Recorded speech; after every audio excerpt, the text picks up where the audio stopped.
Welcome to Chris Barking Shooting Sports. Back in business today, we're doing an unboxing, and this is a very special rifle. I had to take it out of the cardboard sleeve because it was a bit like wrestling a huge bar of soap, but I know what it is. I've shot one before. I've waited 13 months for this gun, but here it is, because this is the Accuracy International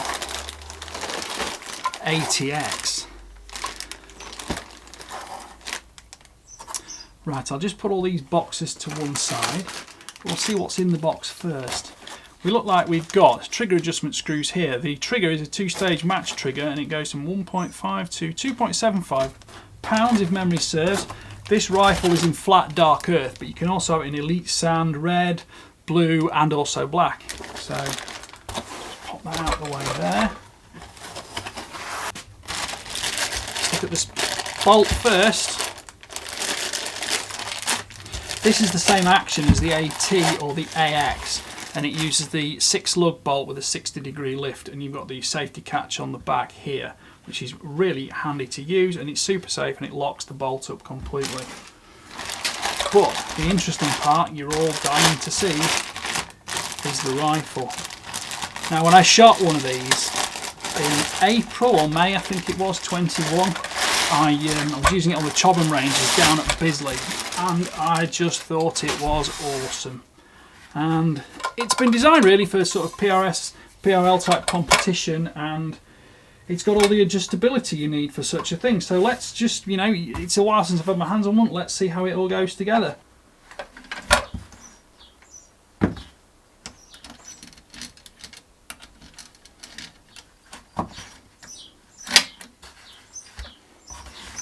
So, to get the cheek piece out, we do need 4mm Allen key, and we'll undo those. So is that a 5mm Allen key? That's 5mm Allen key.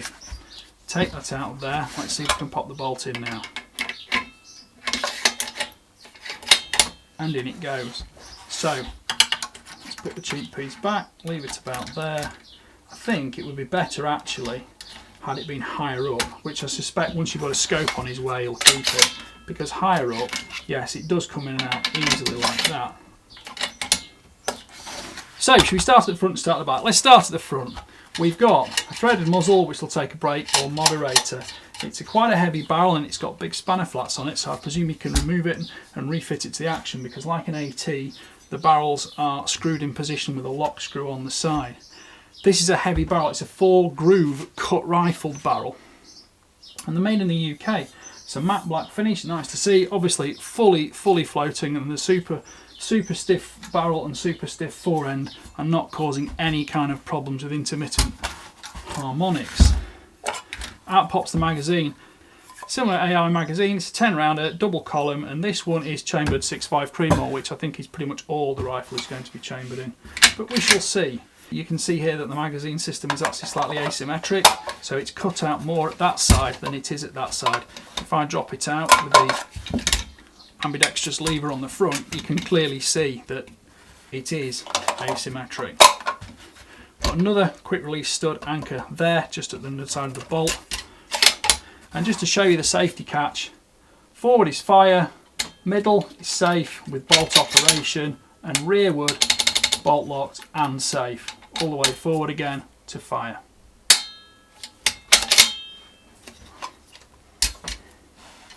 These are the barrel flats, which will allow you to undo the barrel once you've undone the lock screw, and that's also got 6.5 cm, which I presume means 6.5 Creedmoor engraved on that.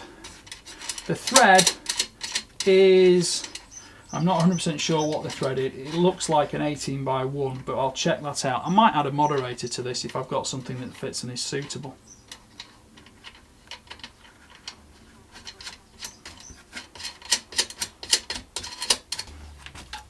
The stock finish is Cerakoted. I've seen these done in some quite funky patterns and designs actually by Dave Wild at Valkyrie Rifles, but the standard colours, they're all, like I say, it's a very matte finish. This is flat dark earth. I like that Arca Swiss rail on the underside because that's going to give so much adjustability, and of course the flat forend makes it so much more stable to put on any kind of support bag.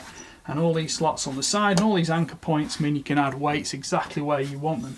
Although to be fair, If you particularly like an extremely heavy rifle for precision rifle shooting, yes, you'll probably add even loads more to that. But for perhaps a standard field shooter, or even someone who's long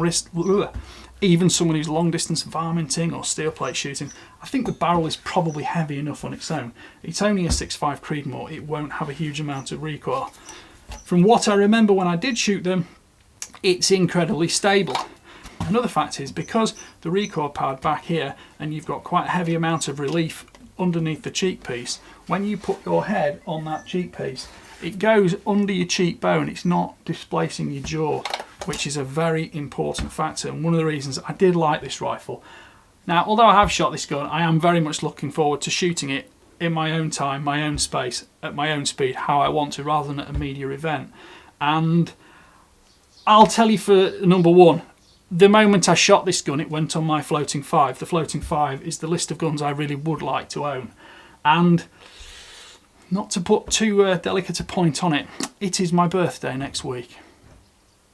The action, as I said, is similar to the AT and the AX. Uses the same bolt system, but the trigger system is totally different because it's a much lighter match trigger. Oh yes, it's very nice. A good pal of mine who has an AT actually asked me to get him an ATX trigger.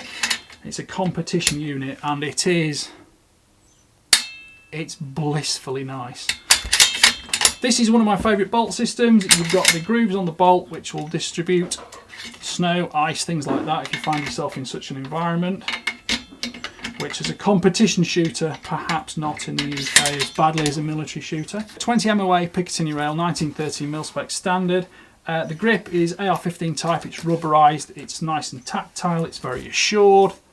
The gun's quite heavy in this format, obviously, but generally speaking you're going to be shooting it mostly supported. Length of pull. So let's have another look at this now. We've got an adjustable position on the recoil pad, and that's got a thumb screw there, so you can change that. So I shall just pop that there for now. But again, it looks like I need to just slacken off a couple of screws here to extend length of pull. We shall have a look at that. Is that what it's going to do? And it does. I'll just pop that there for now. I'm going to be doing a full review on this, so it'll all get set up as I want it for use at the time. The stock doesn't fold, but you can unbolt it there if necessary, it looks like, and you've got quick release studs either side here. So you can probably put QR in that, or a clip-on system. Again, you've got all sorts of rail attachments at the front, and you can put your accessories on, and it's got full-length Arca Swiss below. So I've been sent some adapters for this. I'll be putting a bipod on it. I'm still quite a Harris fan myself. So please like, subscribe and comment. Don't forget to click the notification bell so you can see the regular uploads. This gun will be getting a full review, and it might even be seen shooting some longer distances, and it might be seen alongside some of its stable mates from the AI range. So thank you very much to Sportsman Gun Centre for sending me this rifle, and we shall see you shortly.